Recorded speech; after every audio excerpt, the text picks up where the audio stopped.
Yes. तो देखिए बेटा, डी ब्रॉगली हमें क्या बोलता है,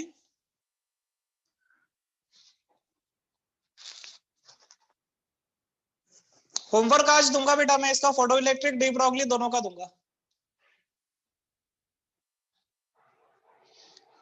हाँ बेटा।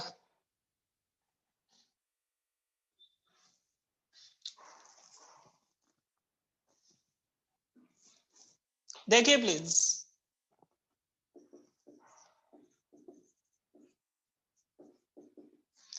डी ब्रॉगली हाइपोथेसिस ये क्या चीज है?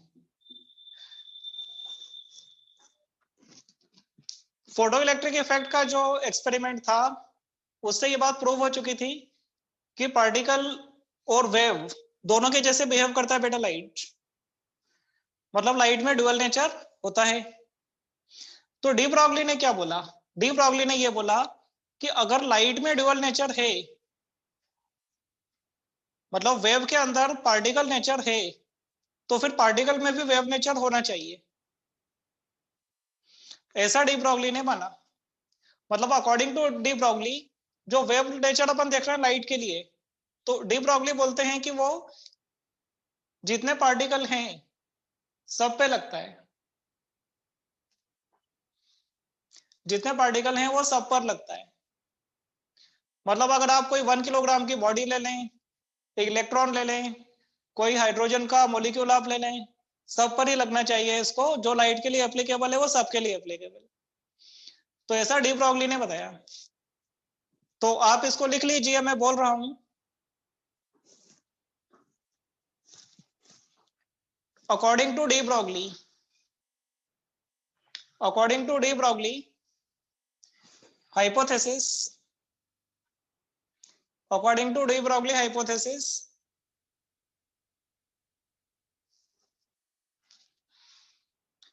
all material particles, all material particles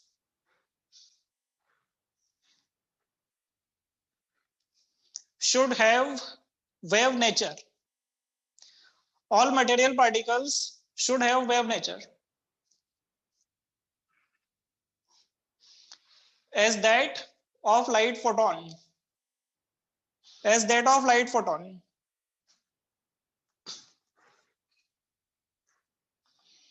क्योंकि देखो एक बात समझो, आइंस्टीन प्रूव कर चुके थे कि मास मतलब एनर्जी है, E equal to mc square से मास को एनर्जी में कन्वर्ट किया जा सकता है ना। और जो लाइट है वो भी एनर्जी है, तो अगर दोनों एनर्जी हैं तो दोनों के नेचर सेम होना चाहिए। तो अगर लाइट में ड्यूअल नेचर है तो पार्टिकल में भी ड्यूअल नेचर होना चाहिए, ऐसा डी ब्रॉगली ने माना है। चलो अपन समझते हैं। अगर हम फोटोन की बात करें तो बेटा फोटोन की एनर्जी hc बाय लैम्डा होती है अकॉर्डिंग टू प्लैंक। इसमें फोटोन के मास को भी माने, हालांकि सुनो, फोटोन का रेस्ट मास 0 होता है, अगर फोटोन रुका मतलब वो एनर्जी में कन्वर्ट हो गया, है ना। तो फोटोन का रेस्ट मास 0 होता है। लेकिन मूविंग फोटोन की बात करें अपन तो आइंस्टीन के हिसाब से E बराबर mc स्क्वायर है।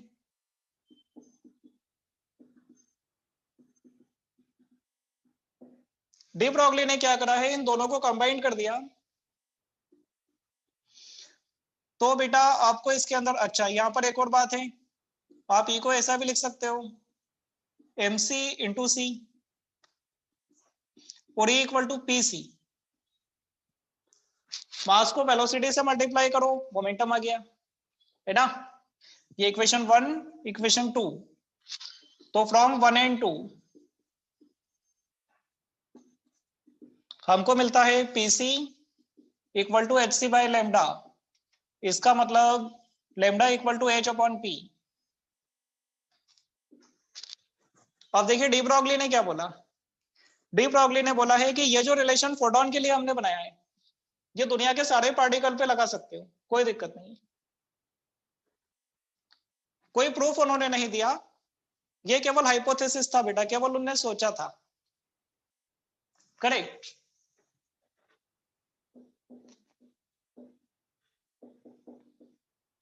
तो अगर अपन किसी मटेरियल पार्टिकल्स की बात करें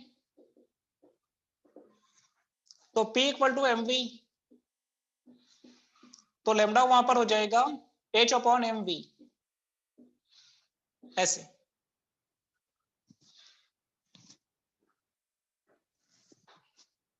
ये जो इक्वेशन है बता रहा है आपको कि किसी मटेरियल पार्टिकल से एसोसिएटेड वेव की वेवलेंथ इस फॉर्मूले से आप निकाल सकते हो। ये तो आप मुझे बता ही रहे हो कि केमिस्ट्री में हो चुका है, कोई दिक्कत ही नहीं।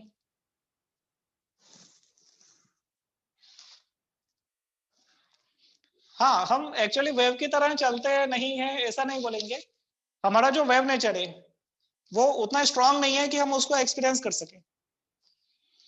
लेकिन जब बहुत लाइट पार्टिकल की हम बात करते हैं, इलेक्ट्रॉन फोटोन वगैरह, इलेक्ट्रॉन फोटोन की बात करते हैं, तो उनका वेव नेचर ज्यादा स्ट्रांग होता है, वो एक्सपीरियंस किया जा सकता है।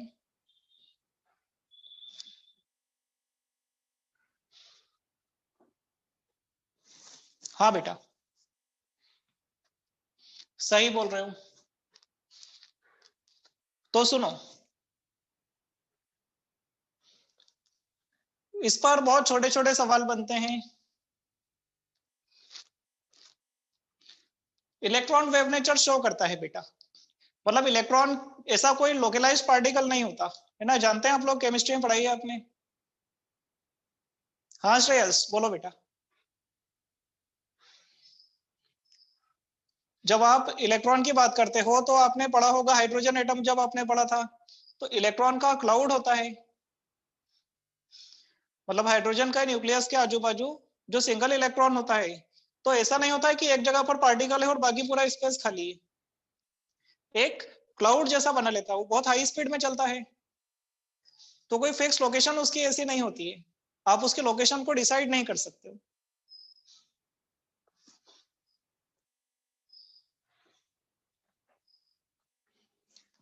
रेडिएशन प्रेशर होगा ना बेटा, मोमेंटम अब आया है ना, देखो अब मोमेंटम आया है तो प्रेशर भी आएगा, मोमेंटम से तो फोर्स लगने वाला है अभी। यस, तो सुनिए, इस पर एग्जांपल देखिए, बहुत ही सिंपल एग्जांपल है, आप कर सकते हो। अच्छा पहले ये समझ लो कि अगर काइनेटिक एनर्जी अपन के माने तो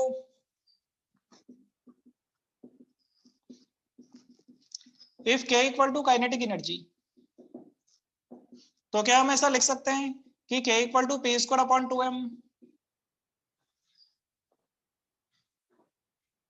हाँ, या फिर हम लिख सकते हैं कि P equal to under root 2mk। तो फिर लेमडा का फॉर्मूला बनता है H upon under root 2mk।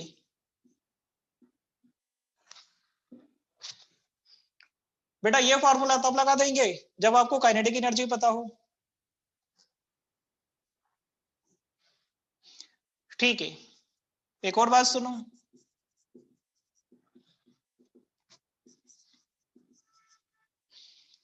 Short में लिखते हैं। अगर आप इलेक्ट्रिक फील्ड में किसी चार्ज पार्टिकल को एक्सेलरेट करते हो, एक पोटेंशियल डिफरेंस ले लो और उसमें किसी चार्ज पार्टिकल को एक्सेलरेट कर दो, तो बेटा कितनी एनर्जी गेन करता है वो? QV, बिल्कुल सही आंसर है आपका। For charge particle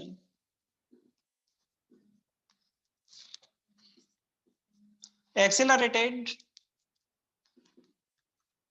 in potential difference V, बेटा इसके लिए काइनेटिक एनर्जी होगी Q इंटू वी।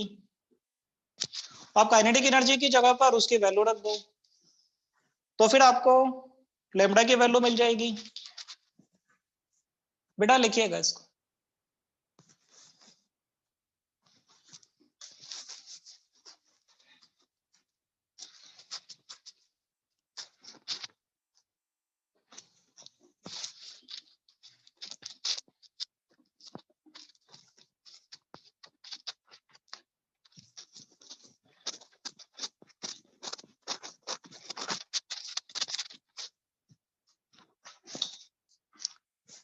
तो फिर हम लेमडा को लिख सकते हैं h upon under root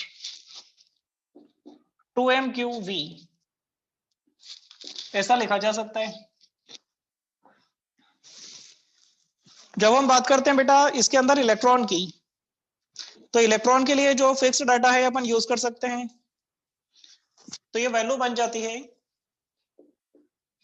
for electron,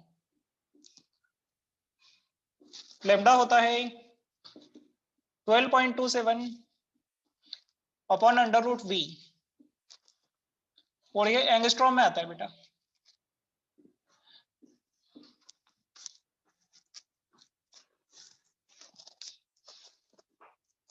हाँ बेटा बोलो।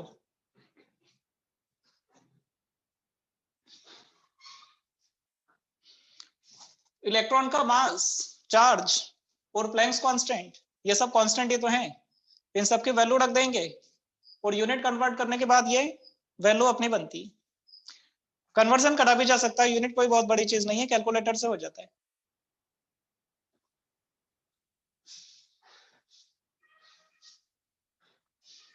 अंडर रूट 150 ये कहां से आएगा?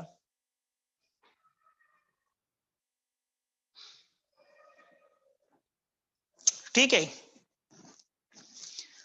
अगर हम बात करें किसी थर्मल पार्टिकल की,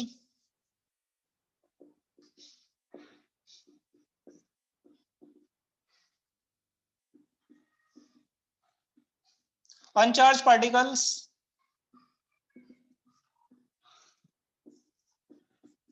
विथ थर्मल एनर्जी,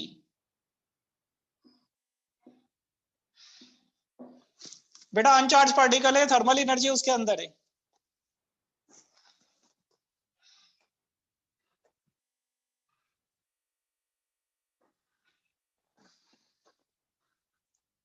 अनचार्ज पार्टिकल है, उसमें थर्मल एनर्जी है, तो यहां पर आप जानते हो आपने 11th में पढ़ा है कि जो VRMS होता है वो अंडर रूट कितना होता है बेटा, या एनर्जी कितनी होती है, सीधा एनर्जी की बात कर लो। एनर्जी उसकी होती है 3/2 kT होती है, 3/2 kT, बिल्कुल बेटा एग्जैक्ट। के इसके अंदर बोल्ट्जमैन कांस्टेंट होता है। तो आप एक काम करें, एनर्जी की जो वैल्यू है यहाँ पर काइनेटिक एनर्जी, इसकी वैल्यू रख दें, तो जो लेमडा है वो मिलेगा अपने को h upon under root 2m into 3/2 kT, मतलब भाई लेमडा होगा h upon under root 3m kT। ठीक है,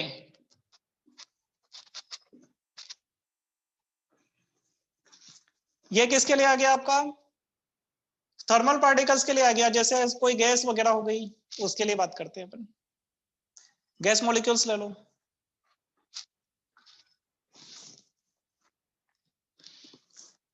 इस पर एक बहुत सिंपल सवाल है, डायरेक्ट ओरल आंसर दे दो बेटा। सवाल यह है मेरा,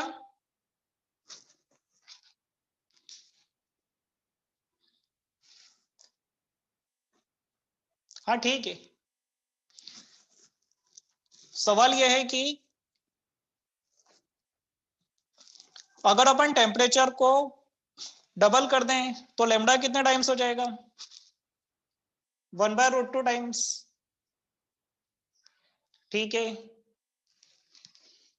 पता है मेडिकल में ऐसे सवाल भी आते हैं, आपने मेडिकल का इस साल का पेपर देखा होगा, बहुत सिंपल सिंपल सवाल थे बेटा, ऐसे भी आते हैं मेडिकल में। यस, इसके बाद सुनो,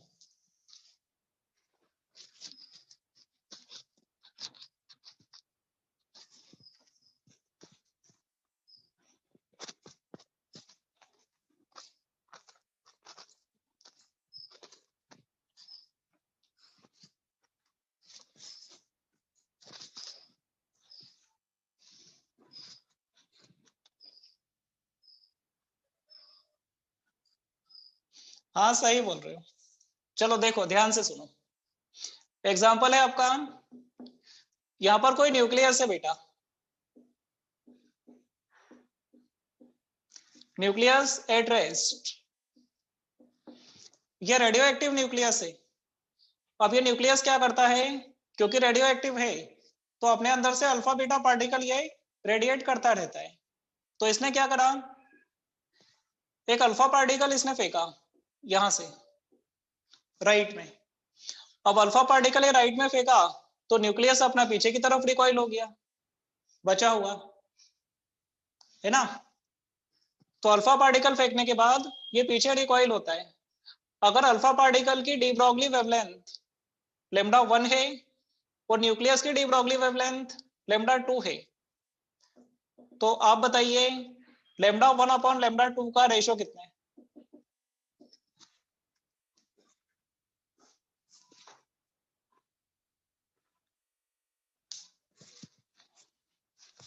लेमडा 1 और लेमडा 2 का रेशियो बताना है।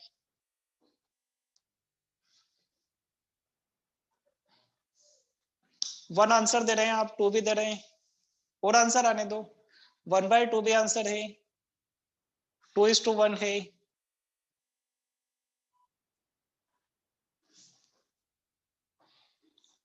ठीक है, चलो देखो मैक्सिमम बच्चों का आंसर है इसके अंदर 1:1 भी आंसर है और 2:1 भी आंसर है। तो 1:1 सही आंसर है। कैसे सही आंसर है सुनो, तुमने 11th में पढ़ा है बेटा law of conservation of momentum. Law of conservation of momentum, अगर एक्सटर्नल फोर्स 0 होता है तो मोमेंटम कैसा होता है? अगर एक्सटर्नल फोर्स 0 होता है तो मोमेंटम कंजर्व होता है, कांस्टेंट होता है। तो हम क्या करेंगे, law of conservation of momentum इसमें लगाते हैं, क्योंकि बाहर से कोई फोर्स थोड़ी है, इसी ने तो इसको फेंका था। Law of conservation of momentum हम इसको यूज करेंगे बेटा। तो देखिए पार्टिकल फेंकने के पहले इसका मोमेंटम कितना था, 0। और पार्टिकल अगर इसने फेंका तो अल्फा का मोमेंटम मैं p मान लूं, अल्फा का जो मोमेंटम है इसको मैंने राइट में p मान लिया और इसको मैं p डैश मान लूं, तो फिर 0 ही तो आना चाहिए ना, सही। इसलिए आपको p डैश कितना मिलेगा, माइनस का p, मतलब बेटा p ही मिलेगा, डायरेक्शन अपोजिट होगी। क्या ये बात समझ में आ रही है आपको?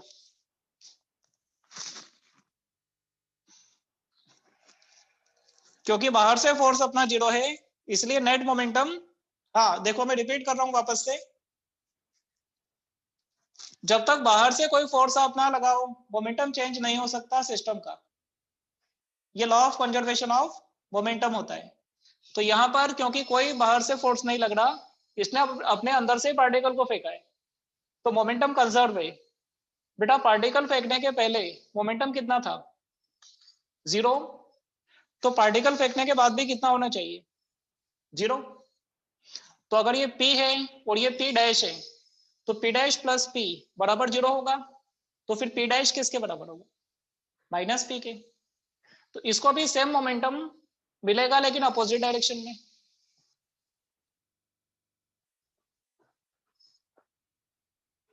करेक्ट। नहीं वेव लेंथ बेटा, लेंथ तो मतलब मैग्नीट्यूड है ना, तो आंसर आप 1:1 ही देंगे। तो क्योंकि दोनों का मोमेंटम बराबर है तो लेमडा इक्वल टू h/p, और दोनों का मोमेंटम बराबर है इसलिए लेमडा 1 बराबर लेमडा 2, ये आपका आंसर है। तो 1:1 हम आंसर दे सकते हैं।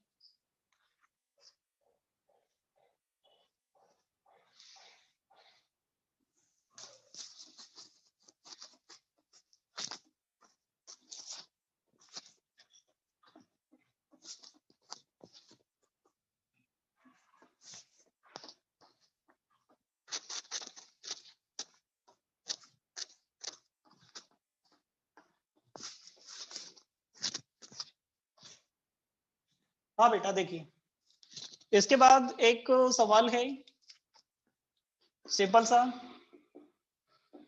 एक पार्टिकल है जिसका मास m है, सेकंड पार्टिकल B, इसका मास 2m है, ये दोनों चल रहे हैं, मूविंग है दोनों, तो इससे एसोसिएटेड जो डी ब्रॉगली वेवलेंथ है वो λ1 है, और इससे एसोसिएटेड डी ब्रॉगली वेवलेंथ λ2 है। तो फाइंड कीजिए λ1 upon λ2 if kinetic energy are equal.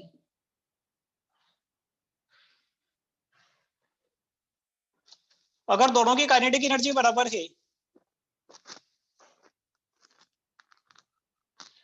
तो क्या आंसर आएगा आपका?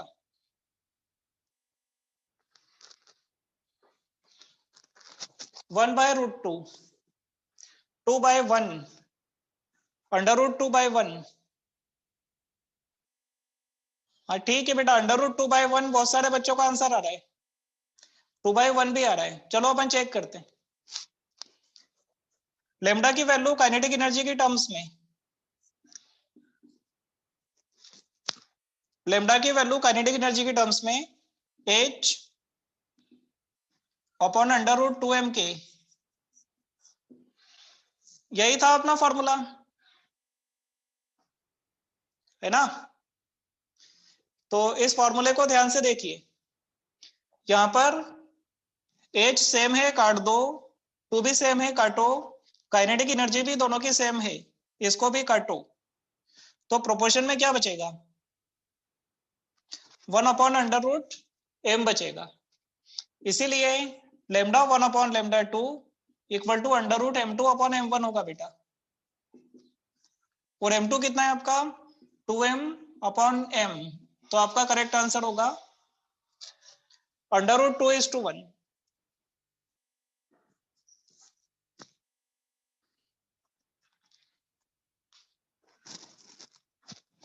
देखो कोई बच्चा मुझसे 2-3 बार पूछ चुका है कि मोनोक्रोमेटिक लाइट क्या होता है।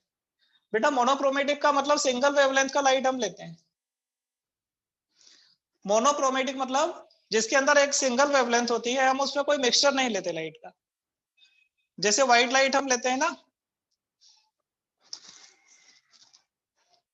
नहीं लीनियर या पॉइंट कुछ भी हो सकता है, सोर्स तो कुछ भी हो सकता है। मोनोक्रोमेटिक का क्या मतलब है? मोनोक्रोमेटिक का मतलब सिंगल वेवलेंथ का लाइट। जैसे 5000 एंगस्ट्रॉम की वेवलेंथ है तो प्योर 5000 एंगस्ट्रॉम होगी। ऐसा कहां मिलता है आपको? जैसे आप सोडियम लैंप वगैरह यूज करते हो ना, उनमें से निकलता है बेटा। मरकरी लैंप है, सोडियम लैंप है, वहां से मिलता है आपको। वो एकदम प्योर मोनोक्रोमेटिक तो नहीं होता, लेकिन फिर भी काफी कुछ उसमें सिंगल वेवलेंथ डोमिनेट करती है। लेकिन जब आप करोगे व्हाइट लाइट की बात, तो व्हाइट लाइट में तो बेटा इनफाइनाइट वेवलेंथ आ गई पूरी। चलिए, इसका सेकंड पार्ट है, आप ही आंसर दे देना, मैं नहीं कर रहा हूं उसको, कि इनकी स्पीड बराबर है।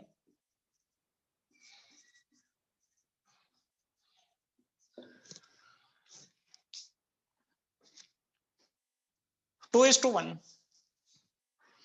ठीक है बेटा, सही आंसर है आपका, बिल्कुल सही है सबका।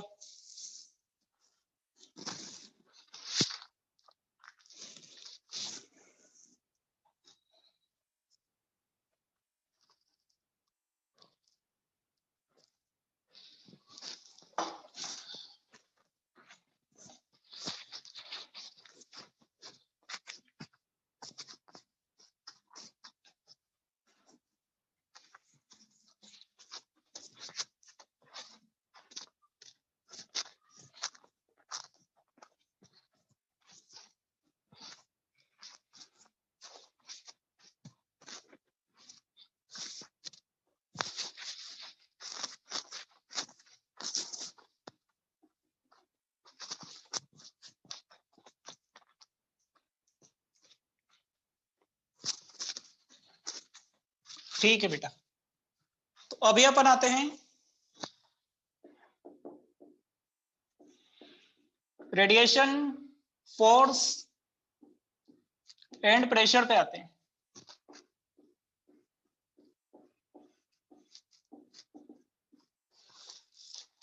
रेडिएशन फोर्स एंड प्रेशर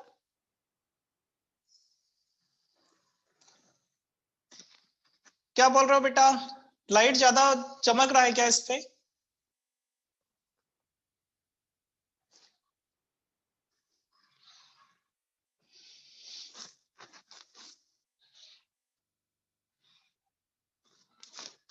रुकिए 2 मिनट, कुछ देखते हैं।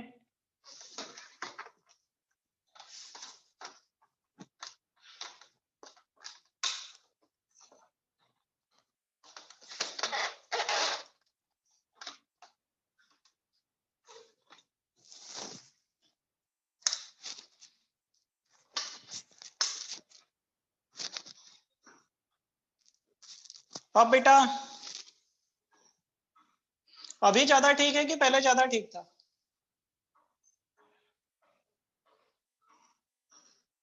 पहले ठीक था, अभी ठीक है। चलिए यार, फिर ये तो इसका आंसर क्या दे सकते हैं, दोनों ऑप्शन दे रहे हैं आप। चलिए अपन टाइम बचाते हैं, सबसे मेन मुद्दा अपना। हाँ, तो रेडिएशन फोर्स एंड प्रेशर, ये दोनों अपने को निकालना है। और जो सरफेस अपनी है वो परफेक्टली रिफ्लेक्टिंग सरफेस है। फॉर परफेक्ट रिफ्लेक्टिंग सरफेस,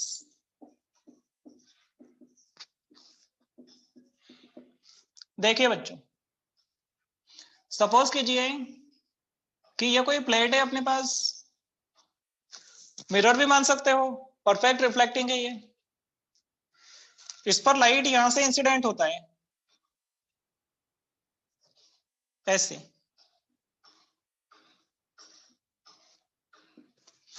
इसकी इंटेंसिटी को आई मान लो, और इसका एंगल ऑफ इंसिडेंस, बेटा angle of incidence upon normal से लेते हैं, नॉर्मल यहां भी बना सकते हैं, यहां भी कोई दिक्कत नहीं, ये थीटा मान लो,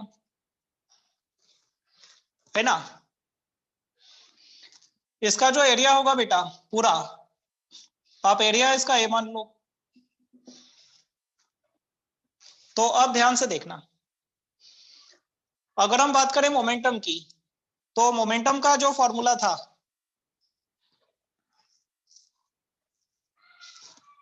पहले ये बताओ इंटेंसिटी का फॉर्मूला क्या था अपना? एन इंटू पी, मतलब n into h C by lambda upon area. यहां पर एन क्या है बेटा? Number of photon per second है।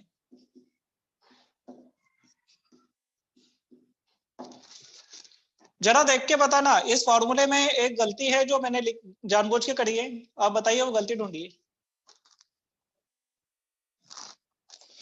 देखिए एच सी बाय लेमडा एक फोटोन की एनर्जी, नहीं टी वन, मैंने टी तो वन सही है ना, मैंने लिखा है यहाँ पे पर सेकंड, तो पर सेकंड तो टाइम तो वन ही होगा, तो टाइम तो ठीक है, उसमें इश्यू नहीं है। एक फोटोन की energy H C by lambda, N photon की energy N H C by lambda, area इसका है, फिर कहाँ गलती है? एन कर तो दिया बेटा इंटू, ये रहा। हाँ, अब सही हो आप लोग। एंगल की इसमें गलती है। एंगल की गलती कैसे है कि आपका जो बीम यहां से आ रहा है ना, जो बीम गिर रहा है, बीम का क्रॉस सेक्शन एरिया ये नहीं है, बीम का क्रॉस सेक्शन एरिया ये नहीं है, बीम का क्रॉस सेक्शन एरिया तो ये होगा, this is cross section area of beam,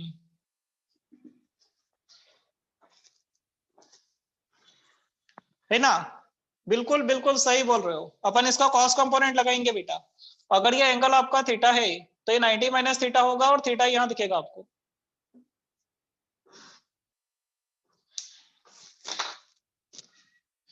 ये वाला थीटा है, ये 90 माइनस थीटा होगा, थीटा आपको यहां दिखेगा। तो ये वाला जो क्रॉस सेक्शन एरिया होगा बीम का, ये आपका एक cos थीटा होगा, तो हमें इसको यूज करना पड़ेगा बीम की इंटेंसिटी के लिए।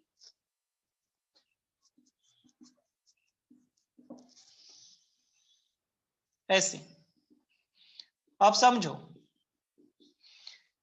ये जो है अपना h बाय लेमडा, तो h बाय लेमडा को अपन p लिख सकते हैं, h बाय लेमडा को मैंने p लिख दिया डी ब्रोगली के फॉर्मूले से अपॉन a cos थीटा। तो फाइनली मुझको जो np मिलता है वो होगा आई a cos theta bye c। क्या यहां तक किसी को दिक्कत है?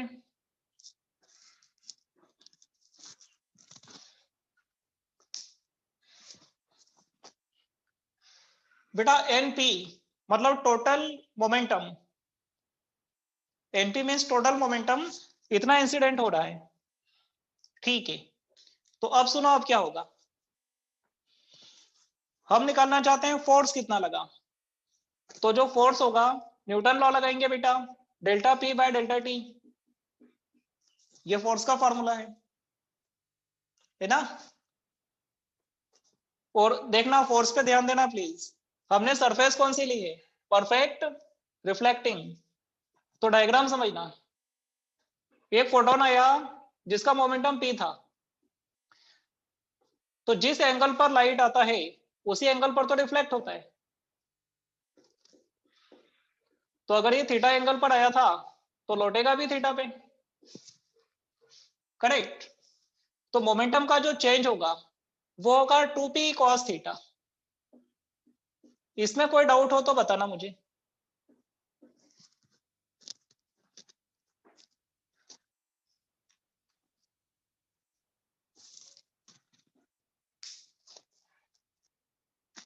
ये पॉइंट आपको क्लियर है, 2p cos थीटा जो मैंने लिखा, ठीक है। हाँ देखिए, जिसको नहीं समझ में आया है कि एक दो बच्चों ने बोला है, मैं बता देता हूं यहाँ पर क्या हुआ है। जो लाइट आया आपका उसका मोमेंटम p था, p मोमेंटम से ये लौटा है, और angle of incidence equal to angle of reflection आप जानते ही हो, वो तो इसमें क्या बोलना है। तो यहाँ पर अगर आप कंपोनेंट इसके करो, ये आपका थीटा था तो ये होगा p cos थीटा, इधर होगा p sin थीटा। इसके कंपोनेंट करोगे तो ऊपर होगा p cos थीटा और सामने होगा p sin थीटा। तो बेटा देखो तुम क्या देखते हो कि एक्स डायरेक्शन में जो मोमेंटम था p sin थीटा वो सीधा का सीधा चला गया। जो मोमेंटम अपना डायरेक्शन एक्स में था वो डायरेक्टली सीधा ही चला गया, मतलब उसमें कोई चेंज नहीं हुआ। चेंज किस में हुआ है, y में। y में नीचे कितना था, p cos थीटा, टकराने के बाद ऊपर p cos थीटा है ना। तो अगर तुम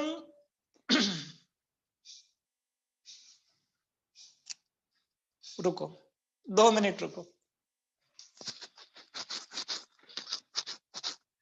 कोलिजन तुमने ठीक से पढ़ा नहीं है शायद। देखो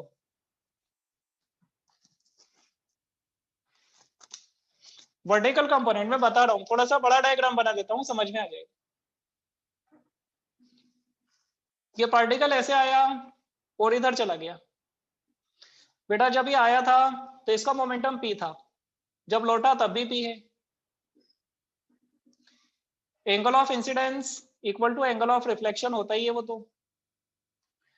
अगर ये थीटा है तो यहां भी थीटा ही तो दिखेगा आपको, ये तो नीचे कंपोनेंट होगा p cos थीटा, राइट में होगा p sin थीटा। और अगर इसकी बात करोगे तो इसके भी कंपोनेंट कर दो, ये थीटा है तो ये भी थीटा होगा, तो ऊपर होगा p cos थीटा, ये होगा p sin थीटा। तो अब जरा ध्यान से देखना, जो p sin थीटा है टक्कर से पहले राइट में था, टक्कर के बाद भी राइट में है, तो ना तो उसका मैग्नीट्यूड बदला ना डायरेक्शन बदली, कांस्टेंट हुआ वो। हाँ वेक्टर ही तो है, वेक्टर ही है, बिल्कुल सही बोल रहे हो। तो p sin थीटा में कोई चेंज नहीं हुआ, तो फिर चेंज किस में हुआ, p cos थीटा में, करेक्ट। यस अब समझो तुम। तो आने वाला है p cos थीटा, जाने वाला माइनस p cos थीटा। तो बेटा जब माइनस करोगे ना चेंज के लिए, तो माइनस को माइनस करो तो प्लस हो जाएगा। अगर तुम इसको प्लस बोलते हो तो इसको माइनस बोलोगे, अपोजिट डायरेक्शन है। अब चेंज निकालना है तो इसमें से इसको माइनस करो, डबल होना है इसको। तो जो फोर्स होगा आपका delta P by delta T, तो सुनो बेटा, मोमेंटम का चेंज 2p cos थीटा, ये एक फोटोन की बात थी बेटा। अगर मैं n फोटोन की बात करूंगा तो n से मल्टीप्लाई करो, लेकिन जब तुम n बोलोगे ना तो ये तो number of photon per second है, तो फिर नीचे टाइम कितना हो जाएगा, 1 सेकंड।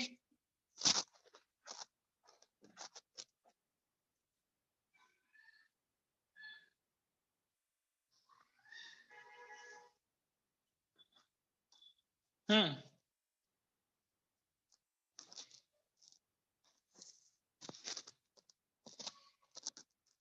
हाँ बच्चों, ठीक है। चलिए समझते हैं अपन। जब अगर आप n फोटोन लोगे, ये तो एक फोटोन के मोमेंटम की बात थी, जब आप n फोटोन लोगे तो n तो number of photon per second है, पर सेकंड मतलब टाइम की जगह 1 सेकंड रखो, तो आपको फोर्स मिलेगा 2 np cos थीटा। बेटा np की वैल्यू हमने निकाल रखी है, आई ए cos थीटा अपॉन सी, ये वैल्यू यहां रख दो, तो फिर इस पर फोर्स लग जाएगा twice I A cos theta by c into cos theta. तो फाइनल आंसर क्या होगा अपना, 2 I A cos square theta by सी।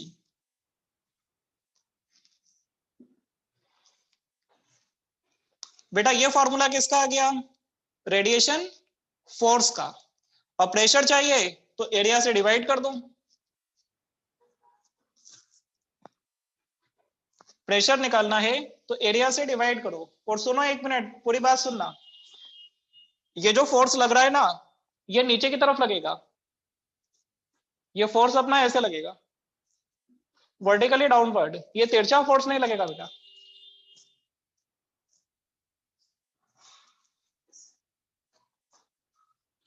क्योंकि फोर्स हमेशा लगता है मोमेंटम चेंज की तरफ, तो मोमेंटम चेंज किधर हुआ है, वर्टिकल या हॉरिजॉन्टल, वर्टिकल हुआ है ना, वर्टिकल मोमेंटम चेंज है तो फोर्स भी वर्टिकल ही होगा, वर्टिकल में मोमेंटम चेंज हुआ है तो फोर्स भी वर्टिकल डायरेक्शन में ही लगना है बेटा। तो ये जो फोर्स लग रहा है ये सीधा नीचे लगेगा, तो यहां से इस पर नीचे फोर्स लग रहा है ऐसे, ये।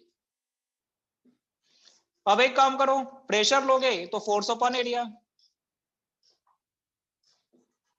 Pressure equal to force upon area, area से डिवाइड करो तो आपका आंसर होगा 2i cos square theta by सी।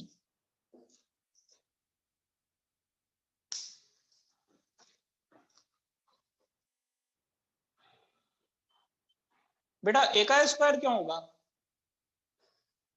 ए का स्क्वायर थोड़ी होगा,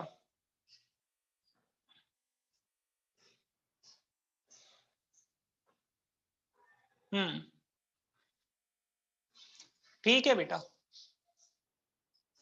ये फोर्स इलेक्ट्रॉन पर लगा है कि फोटोन पर, नहीं बेटा इलेक्ट्रॉन एक्चुअली नहीं निकले हैं इसमें से, अपन इलेक्ट्रॉन निकलने वाले केस की बात नहीं कर रहे हैं, हम फोटो इलेक्ट्रिक इफेक्ट नहीं ले रहे हैं इसमें, ठीक है।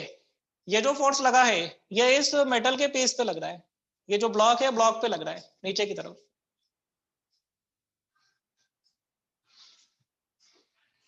फोटोन पर इतना ही फोर्स ऊपर लगेगा और ब्लॉक पर इतना ही फोर्स नीचे लगेगा, दोनों एक्शन रिएक्शन है बेटा।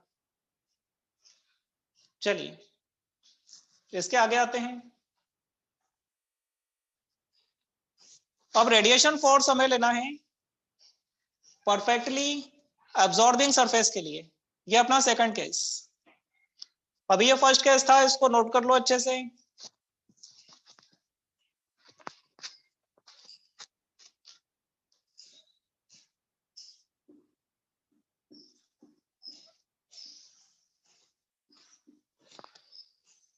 बेटा सरफेस बदल चुकी है, इस बार ये एब्जॉर्बिंग सरफेस है।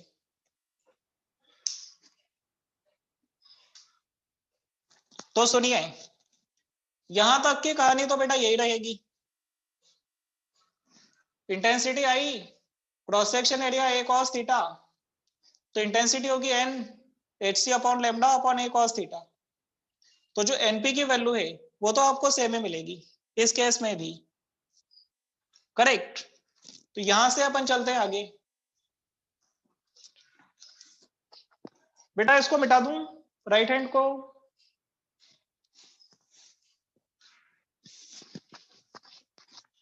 चलिए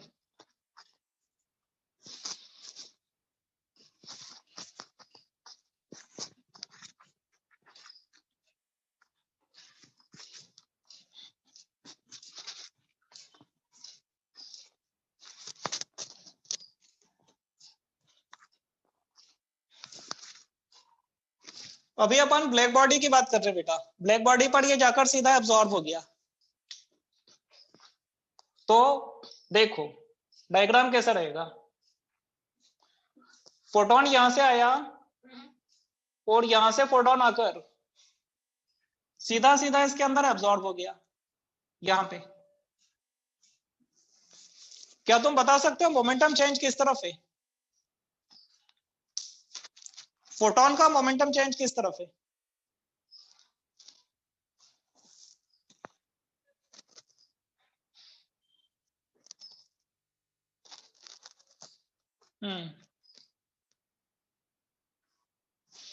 बेटा यही तो फोटोन का मोमेंटम चेंज है। देखो फोटोन इसमें अब्सॉर्ब हो गया तो फाइनल मोमेंटम कितना हो गया फोटोन का?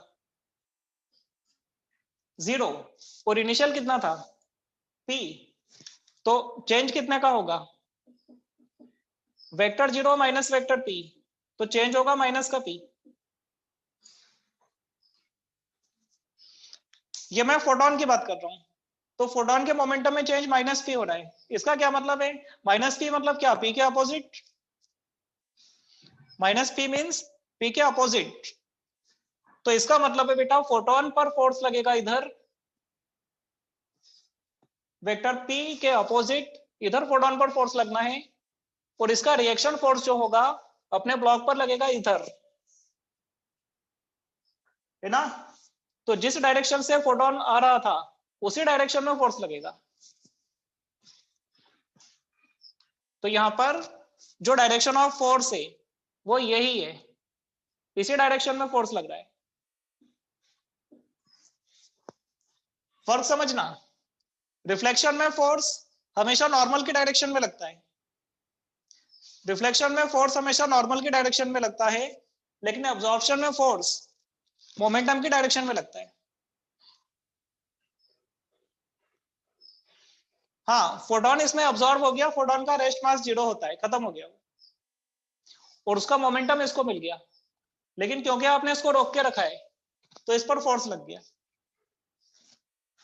तो देखिए फोर्स होगा बेटा delta P by delta T. तो डेल्टा पी मतलब सीधा होगा एनपी अपॉन 1। ये बेटा कंफर्म कीजिए, ये जो मैंने लिखा है ये समझ में आ रहा है आपको? एक लाइट का फोकस है थोड़ा सा, इसको हटाता हूं।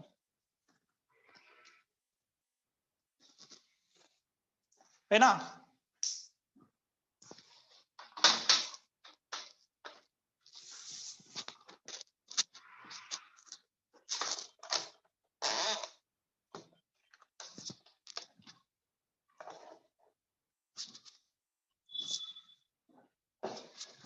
देखो बेटा यहां पर डेल्टा पी सीधा एनपी है, एक बार में आकर 0 हो गया, यही खत्म हो गया वो। तो 0 माइनस पी मतलब एनपी, और अपॉन में टाइम आपका 1 है, और एनपी की वैल्यू क्या थी? आई ए कॉस थीटा बाई सी। तो फिर आपको फोर्स मिल जाएगा इसमें आई ए कॉस थीटा बाई सी, ये फोर्स आपको मिलेगा, करेक्ट। अब इस फोर्स के दो कंपोनेंट होंगे, दोनों कंपोनेंट पे फोकस कीजिएगा। एक कंपोनेंट आएगा, ये एंगल आपका थीटा था तो आपको थीटा यहां मिलेगा। तो एक फोर्स आएगा जो ऊपर से नीचे, ऐसा नॉर्मल फोर्स। तो बेटा नॉर्मल फोर्स ऊपर से नीचे लगेगा यहां, और एक लगेगा आपका टेंजेंशियल फोर्स सामने की तरफ, ये। इसका एक कंपोनेंट होगा नॉर्मल एक कंपोनेंट होगा टेंजेंशियल। तो नॉर्मल फोर्स आपको मिलेगा I A cos square theta by C, और टेंजेंशियल फोर्स आपको मिलेगा I A cos theta sine theta by C. मैं यहां लिख देता हूं I A cos theta sine theta by C. बेटा इसमें किसी को डाउट है क्या?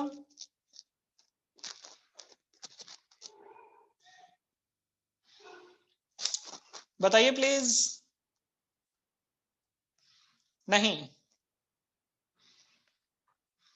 ठीक है बच्चे। साइन थीटा लगेगा ना बेटा, ये थीटा है तो ये क्या होगा 90 माइनस थीटा। तो 90 माइनस थीटा की तरफ जो कंपोनेंट आता है वो साइन होता है, और जो थीटा की तरफ कंपोनेंट आता है नीचे वो कॉस होता है।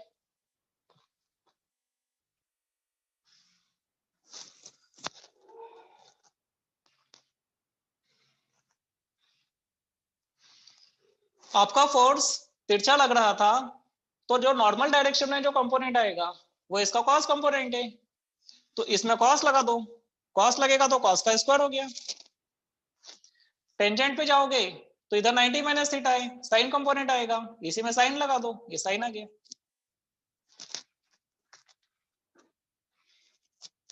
है ना?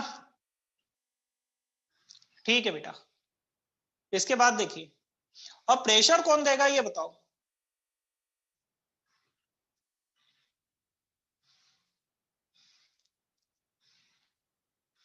नहीं, फर्स्ट वाले में ज्यादा है बेटा प्रेशर। प्रेशर कौन देगा? नॉर्मल। हाँ, प्रेशर मतलब जो इसको प्रेस करेगा, तो इसको प्रेस करने वाला फोर्स तो ऊपर से नीचे वाला होगा। तो यहां पर प्रेशर होगा नॉर्मल फोर्स अपॉन एरिया। तो बेटा इसको एरिया से डिवाइड करो, इस वाले को। तो प्रेशर का फॉर्मूला होगा I cos square theta by C. ये आपका आंसर होगा।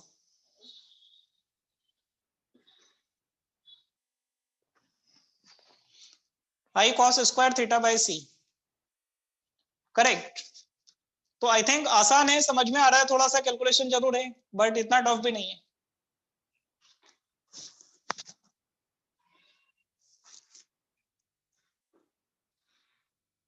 ठीक है बेटा, चलिए इसको मिटाते हैं।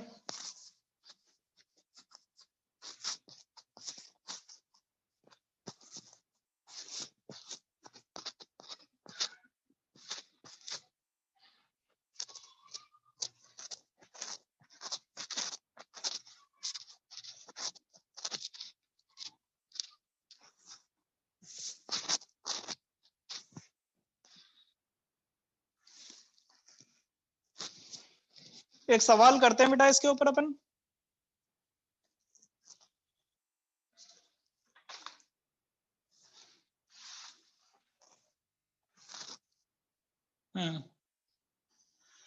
देखिए,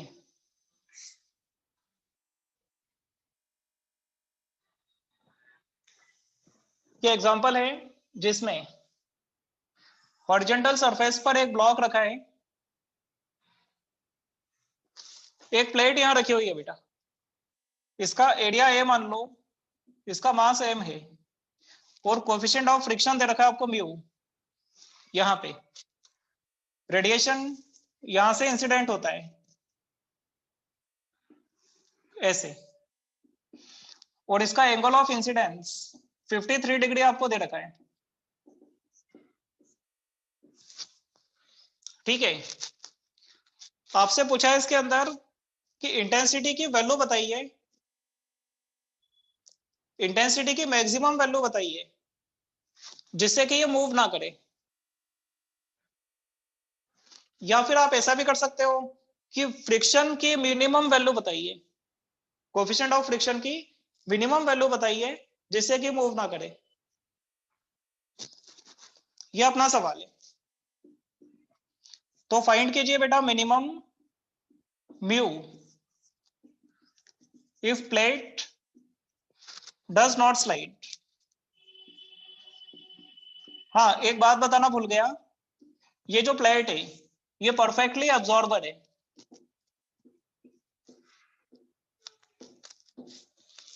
अपनी प्लेट परफेक्टली अब्जॉर्बर है।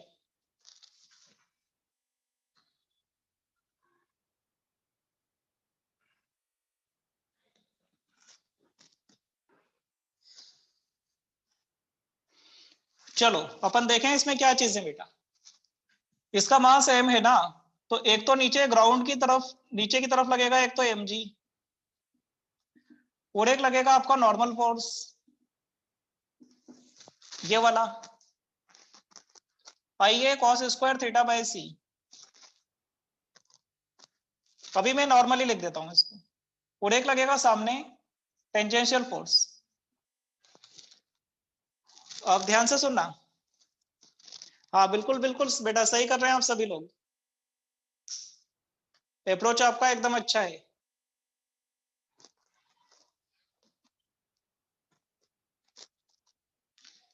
जमीन से नॉर्मल रिएक्शन जाएगा बेटा ऊपर, ये नॉर्मल रिएक्शन है आपका। तो पहले अपन नॉर्मल रिएक्शन निकालते हैं। mg और नॉर्मल फोर्स दोनों मिलकर बैलेंस किसको करेंगे, नॉर्मल रिएक्शन को। तो नॉर्मल रिएक्शन होगा mg प्लस नॉर्मल फोर्स, और आपका जो फ्रिक्शन होगा पीछे की तरफ, ये फोर्स इसको आगे ले जाना चाहता है तो फ्रिक्शन लगना चाहिए पीछे। तो आपका टेंजेंशियल फोर्स फ्रिक्शन से बैलेंस है।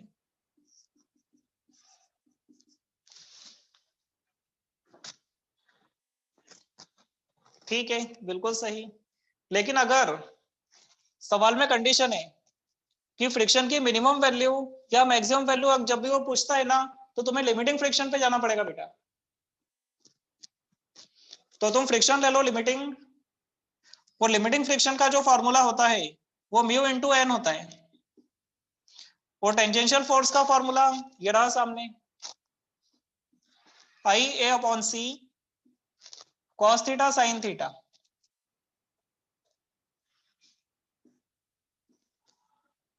यहां करेक्ट। वो नॉर्मल की जो वैल्यू थी अपनी mg प्लस fn, उसको रख देते हैं, तो म्यू हो जाएगा अपना mg प्लस fn। fn क्या था बेटा, ये रहा ia cos square theta by c equal to ia by c cos theta sine theta. तो आई थिंक सवाल खत्म है अब,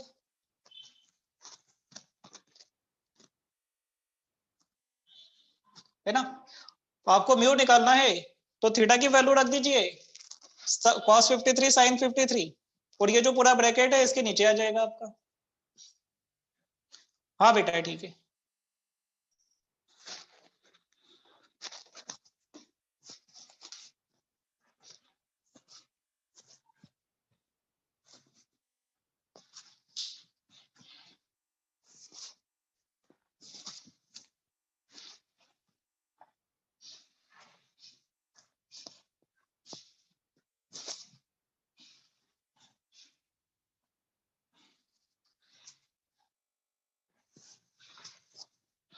चलिए बेटा इसको मिटा रहा हूं मैं, कुछ बोल रहे थे मैं देख नहीं पाया।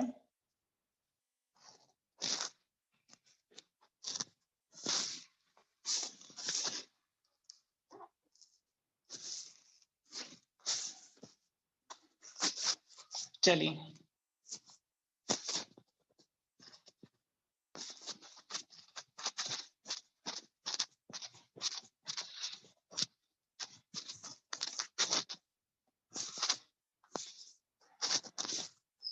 तो बच्चों एक सवाल है अपना, जिसमें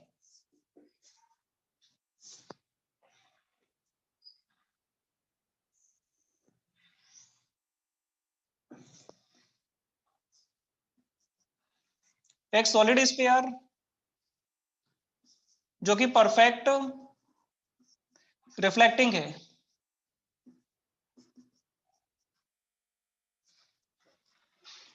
सॉलिड स्फीयर जो कि परफेक्ट रिफ्लेक्टिंग है, यहां पर रखा हुआ है। इसका रेडियस आपको दे रखा है बेटा, रेडियस कैपिटल आर है इसका। लाइट इधर से इंसिडेंट होता है यहां से, जिसकी इंटेंसिटी आपको दे रखी है। अब आपसे पूछा है कि इस लाइट के कारण स्फीयर पर कितना फोर्स लग रहा है, वो फोर्स हमें निकालना है। फोर्स ऑन द स्फीयर, ये अपना सवाल है बेटा। बनाइए इसको, मुझे करना पड़ेगा, आप देखिए पहले ध्यान से।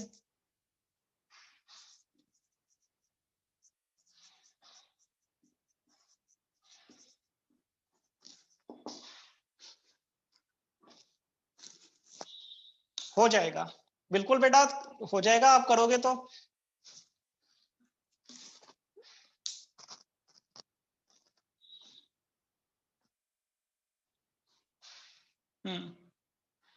ठीक है, 0 0 कैसे, चलो अपन चेक करते हैं।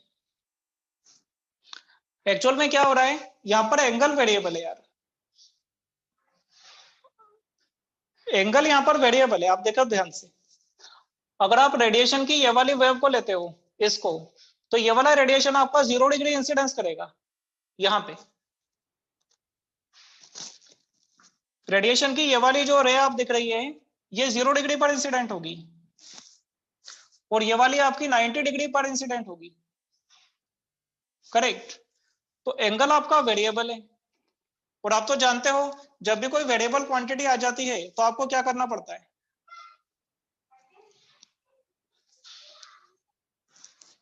वेरिएबल क्वांटिटी आएगी तो आपको इंटीग्रेट करना पड़ता है, नहीं एवरेज से बात नहीं बनती है बेटा। तो इंटीग्रेट हम इसको करेंगे। तो देखिए हम क्या करने वाले हैं, हम यहां से चलते हैं और एक एलिमेंट अपन काटते हैं बेटा इसका। तो मैंने एलिमेंट ऐसे काटा है, एक रिंग ऐसे काटी है यहां से, ऐसे क्रॉस सेक्शन यहां से, जो कि आपको ऐसी कटी हुई दिख रही है।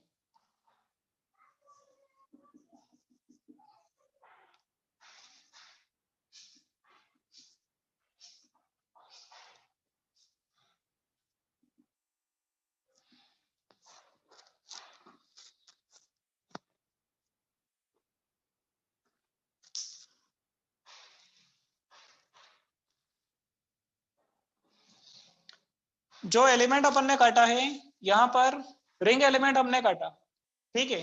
अभी रुको, उसको अपन देखते हैं जो आप बोल रहे हो।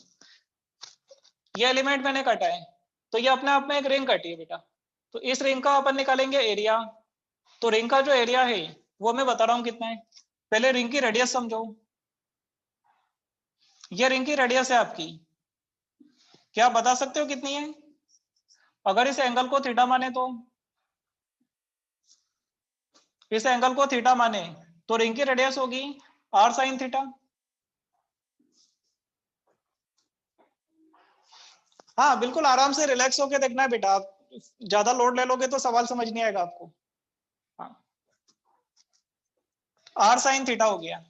अब देखिए रेडिएशन कहां से आ रहा है, कैसे आ रहा है। ये रेडिएशन का रे आपकी गिरी आकर यहाँ रिंग पर, यहाँ गिरेगी, और ये पूरी रिंग पर गिरेगी इधर से भी, और ऐसे सर्कुलर है ना ये, तो चारों तरफ से आएगी।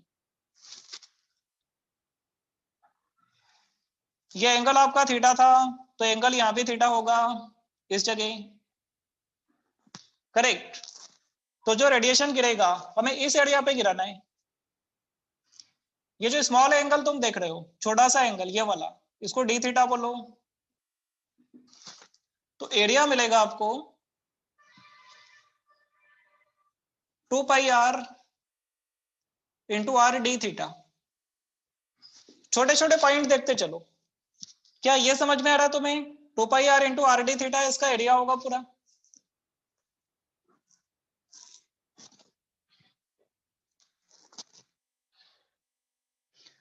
एरिया का फॉर्मूला लेंथ इंटू थिकनेस होता है। तो रिंग की पूरी लेंथ कितनी है? 2 पाई आर, और उसकी थिकनेस कितनी है? ये वाली थिकनेस आर डी थीटा। ये आर डी थीटा कहां से लिखी मैंने? Angle equal to arc upon radius, तो इससे मैंने आर्क की थिकनेस निकाली है, ये है ना। तो चलो देखते हैं बेटा, इस आर की वैल्यू प्लेस कीजिए, तो ये हो जाएगा 2 pi R sine theta into R D theta. Finally आप डीए को क्या लिख सकते हो, 2 pi R square sine square theta D theta. बेटा ये हो गया आपका डीए। चलो डीए पर फोर्स देखते हैं। अब आप बताओ, परफेक्टली रिफ्लेक्टिंग पर फोर्स का जो फॉर्मूला था वो था अपना 2IA cos square theta by C. एक बार देखकर बताना यही था क्या, रिफ्लेक्टिंग वाला।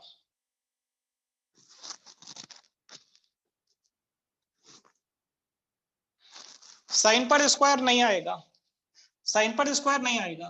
2 pi R sine theta into R D theta, तो आर पर स्क्वायर होगा, साइन पे नहीं। हाँ सुनो, यहां पर आप एरिया की जगह पर क्या लोगे, डी है। चलिए हम वैल्यू प्लेस करते हैं, तो 2i by C, D A की value 2 pi R square sine theta D theta, D A की value into cos square theta. तो बेटा फाइनली लिख सकते हो इसको 4 pi R square I upon C into cos square theta D theta.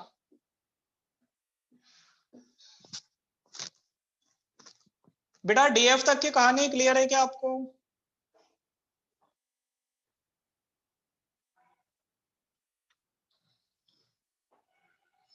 नहीं clear है।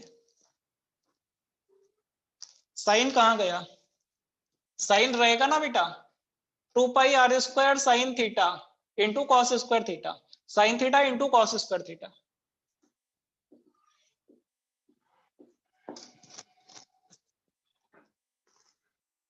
रिपीट कर देते हैं, देखो मैं रिपीट कर रहा हूं, देखो छोटे छोटे पॉइंट को तुम समझना, पूरे पर एक साथ जाओगे दिक्कत आएगी। मुझे ये बताओ, क्या तुम्हें इसका रेडियस समझ में आ रहा है, आर साइन थीटा? एक एक पॉइंट हटाते चलो बेटा, है ना। इसका रेडियस, ये जो रिंग है आपकी, इसका ये जो रेडियस होगा, इस आर का साइन कंपोनेंट होगा, आर साइन थीटा।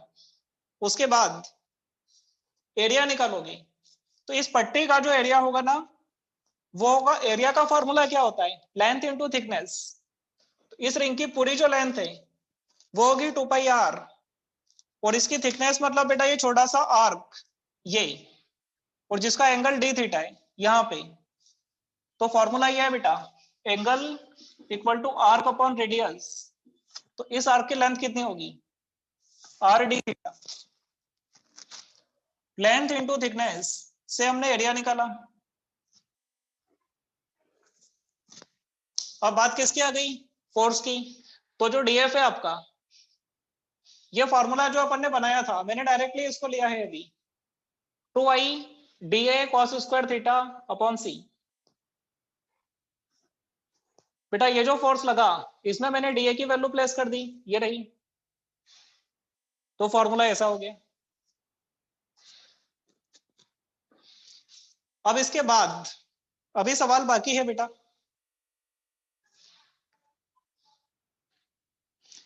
हाँ हाँ बिल्कुल बिल्कुल सही बोले हो तुम, वही करना पड़ेगा।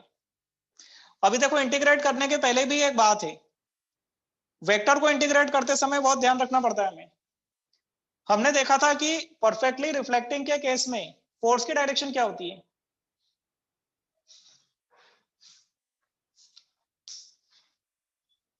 नॉर्मल होती है, नॉर्मल नॉर्मल होती है बेटा, अलोंग पी नहीं होती। अलोंग पी एब्जॉर्प्शन के केस में होती है, इन बातों को ध्यान रखना है। नॉर्मल डायरेक्शन में फोर्स लगता है। तो सुनो, ये फोर्स कहां लग रहा है इसको समझना। इस सरफेस पे नॉर्मल, यहां से नॉर्मल लो, तो यहां का नॉर्मल ऐसा जाएगा, ये नॉर्मल है, तो फोर्स बेटा ऐसे लग रहा है अलोंग दिस नॉर्मल। ये आपका डीएफ है यहां से। तो आई थिंक आप समझ सकते हो, ये जो डीएफ है, यहां पर एंगल थीटा है तो इधर भी थीटा होगा, है ना। तो डीएफ का सामने जो कंपोनेंट होगा वो होगा डीएफ कॉस थीटा,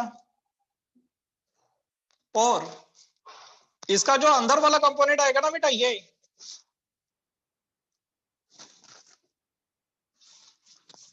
इसका जो अंदर वाला कंपोनेंट होगा इस तरफ वाला, वो यहाँ के डीएफ कॉस थीटा के अंदर के कंपोनेंट से कट जाएगा। हाँ बिल्कुल कैंसल होना है इसको।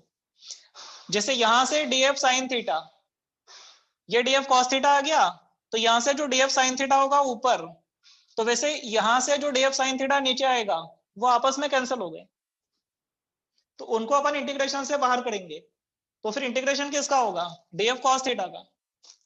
तो इसलिए आपका जो नेट फोर्स होगा वो इंटीग्रेशन डीएफ कॉस थीटा होना चाहिए।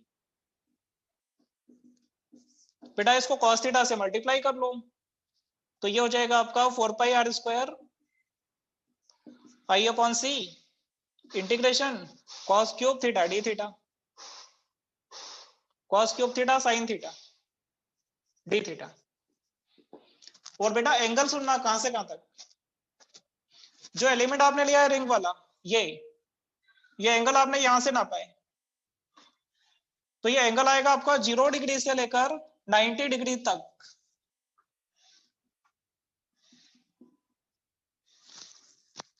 एंगल की लिमिट में किसी को डाउट है क्या?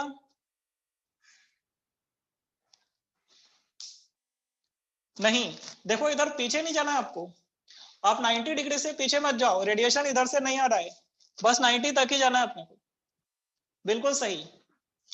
अब सुनो, अब यहां थोड़ी सी माथापच्ची है इस जगह, ये इंटीग्रेशन आता है आपको?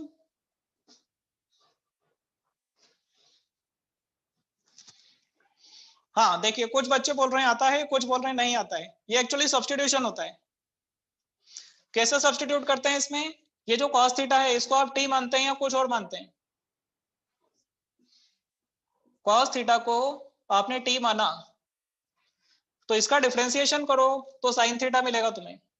बेटा cos थीटा का डिफरेंशिएशन करो, minus sin theta equal to dt by D theta. तो यहां से dt की वैल्यू मिलेगी आपको minus sin theta D theta. तो फिर फोर्स मिल जाएगा 4 pi R square I upon C integration cos theta की जगह t रखो, t का क्यूब हो गया, sin थीटा डी थीटा की जगह रखो माइनस का dt, sin theta D theta की जगह पर आएगा माइनस का dt ये। और बेटा लिमिट सुनना, ध्यान से देखना, जब थीटा रखोगे 0, जब थीटा रखोगे 0 तो cos 0 कितना होता है 1, और जब थीटा रखोगे 90 यहां पे तो cos 90 कितना होता है 0। तो जो आपकी लिमिट है वो 1 से 0 में कन्वर्ट हो गई।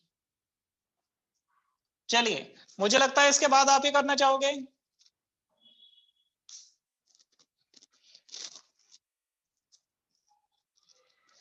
है ना।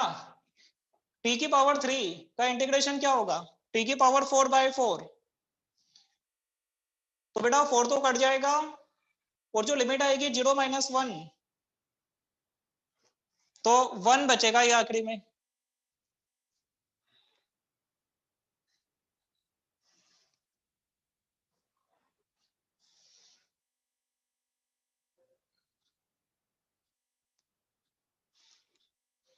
आखिरी में 1 बच जाएगा, तो 1 बचने का मतलब हुआ आपका आंसर आएगा ये 1/4 हो जाएगा बेटा पूरा मिलके, तो पाई R square I upon C.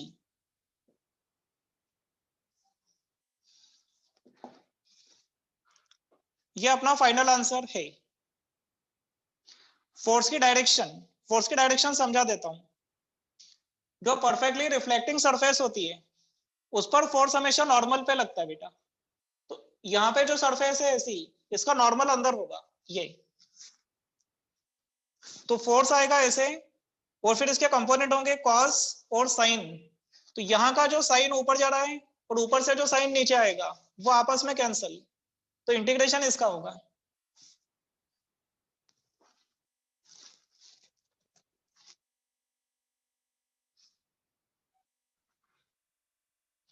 Effective area से इसको करें अपन। सही बोल रहे हो। इफेक्टिव एरिया कितना लेंगे बताओ?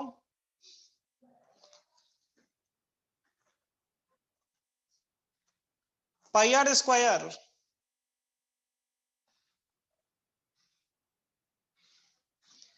इफेक्टिव एरिया आप लोगे इसका पाई आर स्क्वायर। तो बेटा रिफ्लेक्टिंग के केस में फोर्स क्या होता है बताना एक बार। रिफ्लेक्टिंग के केस में फोर्स होता है अपना 2ia cos square theta by C. तो चलो थीटा तो आपका मैंने सीधे आप परपेंडिकुलर कर दिया।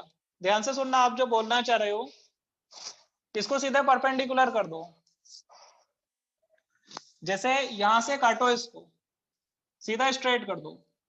आप इस एरिया को ले लो सीधा कि लाइट यहां से गिर रहा है ऐसे। तो इसका एरिया कितना होगा सर्कल का बेटा? पाई आर स्क्वायर होगा।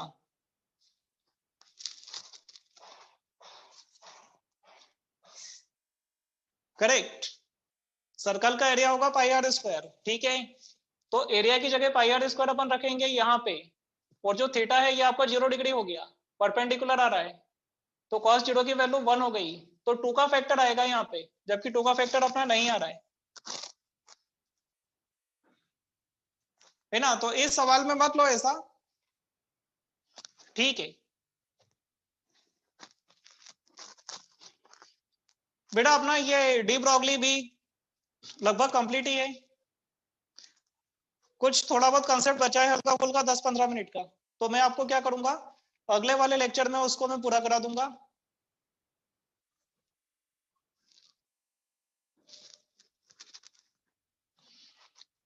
अपने टोटल जो नंबर ऑफ लेक्चर अभी लगेंगे इसमें अगर मैं देखूं तो मॉडर्न फिजिक्स में मेरे 2-2 लेक्चर के 3 टॉपिक हैं बेटा मेरे पास अभी। मतलब मैं नेक्स्ट वीक में मॉडर्न फिजिक्स तुम्हें पूरा करा दूंगा अगर तुम्हें समझ में आ रहा है मुझसे तो।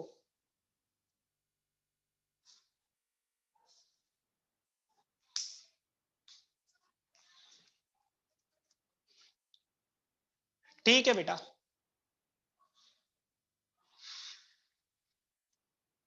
Okay okay.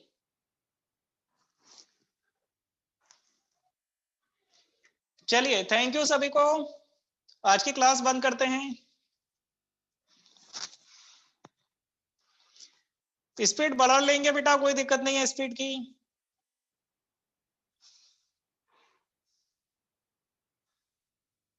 बाय बच्चों।